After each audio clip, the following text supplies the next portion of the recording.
তিনি ছিলেন মধ্যম আকৃতির সুঠাম দেহের অধিকারী একটি মানুষ।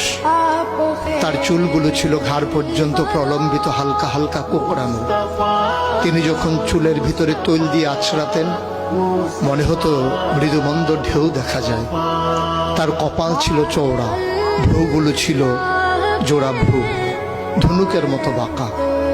চোখের পাতাগুলো ছিল ফুটন্ত গোলাপের গোলাপি রঙের এক একটি পাপড়ির মতো। তিনি কখনো বা যখন চোখের পলক ফেলতেন মনে হতো মৃদুমন্দ বাতাসে গোলাপ পাপড়ি যেন দোল খাচ্ছে।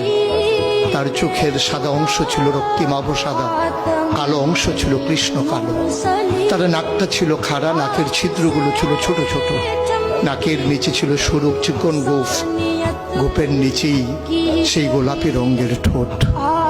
তার ঠোঁটগুলো যখনো কখনো বা মুচকে হাসত, গোটা পৃথিবীর মানুষ অবাক বিস্ময়ে দেখত গোটা পৃথিবীতে যেন বিজলি চমকিয়েছে। তিনি কখনো বা যখন এই রাস্তা দিয়ে হেঁটে যেতেন, 1 মাস পরেও কখনো যখন সাহাবা হাঁটতেন, তার গায়ের জান্নাতি গন্ধ তারা পেতেন।